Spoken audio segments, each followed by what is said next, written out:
तो हमारे MP board वाले क्लास 9th के सभी विद्यार्थियों 10 फरवरी के दिन आपका मैथमेटिक्स यानी मैथ का पेपर है। जिन बच्चों ने स्टैंडर्ड लिया है उनके लिए मैं आपको 3 से 4 पेपर दूंगा। कोई घबराने की ज़रूरत नहीं, आप चाहे कोई से भी ज़िले से हो, प्रॉपर ढंग से जो बताऊं उन सारी चीज़ों को कर लीजिएगा। बस Hindi medium plus English medium दोनों के लिए ये प्रश्न पत्र रहेगा। ठीक है, चलिए देखते हैं। किन्हीं दो अपरिमेय संख्याओं का जो गुणनफल है वो होता है दो अपरिमेय संख्या। देखिए बेटा, दो अपरिमेय संख्याओं का गुणनफल मान के चलो मैंने करनी 3 और गुणित करनी 3 लिख दिया, तो इसका आंसर क्या निकल कर आ जाएगा? 3 निकल कर आ जाएगा, क्योंकि 3 की घात 2 यानी कि 3 बाहर निकल कर आ गया। ठीक है, यदि मैं करूँ करनी 3 गुणित करनी 2 तो ये बाहर नहीं निकलेगा और ये आ जाएगा आपका करनी में 6। तो कई बार तो इसमें परिमेय आ जाएगा और कई बार इसमें अपरिमेय आ जाएगा। तो यहाँ पर जो पहला ऑप्शन है इसका सही आंसर रहने वाला है आपका, ठीक है, डी ऑप्शन। तो कभी तो परिमेय और कभी अपरिमेय इसका दो संख्याओं का गुणनफल आएगा। किसी वास्तविक संख्या का निरपेक्ष मान सदैव होता है। कोई भी वास्तविक संख्या उसका निरपेक्ष मान कैसा होगा? तो धन संख्या होगी। भले ये माइनस में, ये माइनस का 12 लिखा मैंने, इस तरह निरपेक्ष और इसका उत्तर आ जाएगा 12। चलिए आगे बढ़ते हैं। तो अगला है शून्य बहुपद की घात होती है। तो देखो, शून्य बहुपद की जो घात होती है वो परिभाषित नहीं होती है। अगला देखिए, निम्नलिखित में से कौन से त्रिभुजों की सर्वांग समता की एक कसौटी नहीं है? सर्वांग समता की कसौटी नहीं, तो सा ऑप्शन यहाँ पर राइट रहने वाला है। 3 असंकरेख बिंदुओं से होकर अधिकतम वृत्त खींचे जा सकते हैं। 3 असंकरेख बिंदुओं से होकर कितने वृत्त खींचे जा सकते हैं? तो एक वृत्त खींचा जा सकता है। गोले का आयतन, गोले का आयतन का सूत्र क्या होता है? 4/3 पाई आर क्यूब। हो गया इतना, 4/3 पाई आर क्यूब। यहाँ से अपन बात करें तो ये डी ऑप्शन रहेगा आपका, और यहाँ से इंग्लिश मीडियम वाले बच्चों के लिए है, ये पढ़ लेना है आपको, कोई दिक्कत नहीं है प्रॉपर ढंग से। दूसरा जो है इसमें आ जाएगा क्यूब नंबर, यहाँ से नॉट डिफाइंड, और यहाँ पर आ जाएगा, ठीक है, सी ऑप्शन। चौथे में आ जाएगा आपका 1, और छठे के अंतर्गत आ जाएगा 4/3 पाई आर क्यूब। हो गया इतना। अब है रिक्त स्थान। देखो 9/9 की जो पावर है 1/2 है, इसका मान कितना निकलेगा? देखो 9 जो है ना उसको अपन लिख सकते हैं 3 की घात 2, और ऑलरेडी उसमें लिखा हुआ है 1/2 लिखा हुआ है। देखो तो 2 से 2 कैंसिल, आंसर कितना निकल कर आया आपका? 3 की घात 1/2 का आंसर आ जाएगा 3। वाई अक्ष के समांतर रेखा के प्रत्येक बिंदु की समान होती है। देखो वाई अक्ष के समांतर खींचेंगे तो भुज समान होगी, भुज समान होगी, और एक्स अक्ष के खींचेंगे तो कोटि समान होगी। ध्यान रखना है ना। सरल रेखा का वहाँ भाग जिसके दोनों अंता बिंदु हो। देखो सरल रेखा का वहाँ भाग, ये बोल रहा है कि ये सरल रेखा होगी आपकी एक, पर इसके दोनों बिंदु हो, अंत बिंदु हो, यानी खत्म है। अब इसको अपन कहते हैं रेखाखंड। क्या कहते हैं इसे? रेखा खंड। आयत के विकर्ण बराबर होते हैं। आयत के जो विकर्ण होते हैं वो क्या करते हैं? बराबर होते हैं और एक दूसरे को समद्विभाजित करते हैं। सम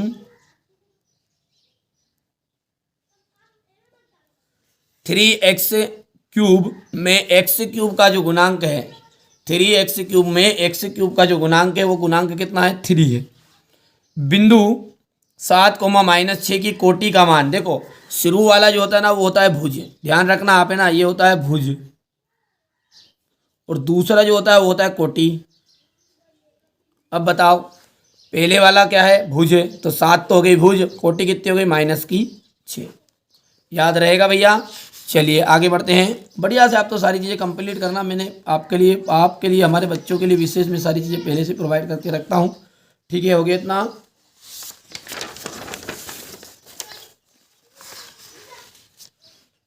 यहाँ पर अपन देखते हैं तो इंग्लिश मीडियम वाले बच्चों के लिए यहाँ पर आपको करना है 3। ठीक है, और ठीक है भैया, ये बेटा वहाँ से ट्रांसलेट करके आप लिख लेना। थोड़ा सा जल्दबाजी में मैं भर नहीं पाया था, पहले ट्रांसलेट करके भर लूँगा अगले वीडियो में, कोई दिक्कत नहीं। इसको आप ट्रांसलेट कर लेना वहाँ से रिक्त स्थानों से। हो गया इतना। चलिए सही जोड़ी की अपन बात करें तो पहला जो है, पहले का आपका a की पावर m भागित है a की पावर n। देखो भाग में जो होता है, भाग में घात घटती है, जब नीचे की संख्या एक से नहीं तो भाग में घात घटती है, तो घात कौन सी, m माइनस n, तो ये हो गया आपका 1। एक ठोस की विमाओं की संख्या, एक ठोस की विमाओं की संख्या कितनी जाएगी आपकी 3। 90 डिग्री से कम माप वाला कोण, जो 90 डिग्री से कम माप वाला जो कोण है वो है आपका न्यून कोण। क्या रहेगा, न्यून कोण। प्रत्येक वर्ग अंतराल की निम्नतम सीमा, प्रत्येक वर्ग अंतराल की जो निम्नतम सीमा है वो कितनी रह जाएगी, निम्न वर्ग सीमा कहलाएगी। निम्नतम सीमा निम्न वर्ग सीमा, उच्चतम सीमा उच्च वर्ग सीमा। हो गया। मूल प्रत्येक हो गया, मूल बिंदु के निर्देशांक होते हैं 0,0। ध्यान रखना है ना, मूल बिंदु के निर्देशांक कितने होंगे, 0,0। रेखाएं प्रतिच्छेदी हो, रेखाएं प्रतिच्छेदी हो तो एकादित्य हल होता है। कौन सा हल, एकादित्य हल। यहाँ पर आपका हो जाएगा ये मेज द कॉलम, तो इसका आपका आंसर रहने वाला है, यहाँ से अपन बात करें तो ये आपका पहला, ठीक है, ये आपका 3 वाला दूसरा रहेगा, ये आपका तीसरा हो जाएगा, यहाँ पर चौथा और पांचवा, और ये अंत में आपका हो जाएगा छठा। कर पाओगे, कोई दिक्कत नहीं है, आराम से।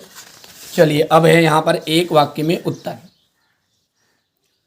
एक ऐसा बहुपद क्या कहलाता है जिसके सभी गुणांक शून्य होते हैं। देखो, जिसके सभी गुणांक शून्य होना वो शून्य बहुपद कहलाता है। क्या कहलाता है, शून्य बहुपद। यहाँ पे लिख देता हूँ मैं, शून्य बहुपद।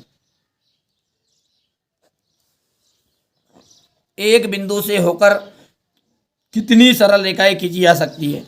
देखो, एक बिंदु से होकर असंख्य असंख्य, ठीक है, असंख्य रेखाएं खींची जा सकती है। किन्हीं चरों का औसत मान, कोई भी चर जो है ना उसका औसत मान, एवरेज जो मान रहेगा ना, उसे कहते हैं अपन माध्य। क्या कहते हैं, माध्य कहते हैं। बिंदु 3,-2 किस चतुर्थांश में स्थित है। देखो भैया, 4 चतुर्थांश होंगे और पहले वाला जो रहेगा ना वो रहेगा दोनों प्लस प्लस, द्वितीय जो रहेगा, ठीक है, उसमें पहले वाला माइनस रहेगा, पीछे वाला प्लस रहेगा, तृतीय में तीनों माइनस माइनस रहेंगे, और चतुर्थ में जो रहेगा पहला प्लस है और बाद में माइनस रहने वाला है। इस तरीके से चतुर्थांश होंगे। तो ये चतुर्थ का है, पहले प्लस पीछे माइनस, तो ये कौन सा है, चतुर्थ चतुर्थांश का है, चतुर्थ चतुर्थांश का है। यदि x बराबरी पे 2 है, x बराबरी पे कितना है, 2 है, y बराबरी पे 1 है, तो समीकरण 2x + 3y = k, 2x + 3y = k का एक हल है, तब k का मान होगा। देखो यहाँ पर क्या बोल रहा है, x का मान आपको 2 रखना, तो देखो 2 × 2, ध्यान देना, प्लस 3 × y का मान कितना रखने के लिए बोल रहा है, 1 × 1 मतलब 3 करना 3 और बराबरी पे k। अब यदि इसको आगे सोल्व करो तो 2 दूने 4, 2 दूने 4, तो ये तो 2 दूने तो 4 हो गया, प्लस 3 करना 3, तो उत्तर कितना निकल कर आया, 7। ठीक है, तो यहाँ पर इसका 7 आंसर आ जाएगा। कर पाओगे, ठीक है। इसकी पीडीएफ भी मैं आपको दे दूंगा बेटा, पीडीएफ लेने के लिए चार्ज लगता है, फ्री में यहाँ पर यूट्यूब पे मैं आपको पढ़ा रहा हूँ, कोई दिक्कत नहीं है, यूट्यूब पे मैं फ्री कंटेंट दे रहा हूँ, कोई समस्या नहीं है बेटा, है ना। देखिए कोई ये आपको जो जबरदस्ती होनी नहीं चाहिए, वो मेरी मर्जी, पीडीएफ दूँ या नहीं दूँ, ठीक है। पीडीएफ उसी बच्चे को देता हूँ जो चार्ज करता है, बाकी फ्री में आपके लिए मेहनत कर रहा हूँ यूट्यूब पे, है ना। चलिए, 2 चरों वाला एक रेखिक समीकरण, किसी को पीडीएफ चाहिए तो 50 रुपये चार्ज रखा है मैंने मैथ्स के लिए, मात्र 50 रुपये। और यदि अभी पेपर आपके साइंस बचा है, सोशल साइंस बचा है, इंग्लिश बचा है, ठीक है, ऑफर के तहत आप 120 रुपये एक साथ करोगे ना, 120, तो आपको पूरे क्वेश्चन पेपर दे दूंगा। ओनली मैथ्स का लोगे तो मैथ्स का 50 रुपये चार्ज रखा है, और बाकी ठीक है उसके नोट्स मिलेंगे, प्रॉपर नोट्स मिलने के बाद में सारा सॉल्यूशन मिल जाएगा। सॉल्यूशन भी होना जरूरी है ना, काई में से याद करोगे, समय कम है। चलो, तो वो चीज़ एक अलग हो गई, बाकी फ्री यहाँ पर पढ़ सकते हैं आप, पेमेंट वहाँ जमा कर सकते, करो तो कोई बात नहीं। 2 चरों वाला एक रेखिक समीकरण लिखिए। 2 चरों वाला एक रेखिक समीकरण का मतलब होता है भैया जिसमें घात नहीं हो, 2 चर होने चाहिए, उसमें x होना चाहिए और y होना चाहिए। तो या तो आप ऐसा लिख दो, ax + by + c, जहाँ पर ये a जो है ना, a इनकी जगह पर गिनती है, a b c की जगह पर गिनती है।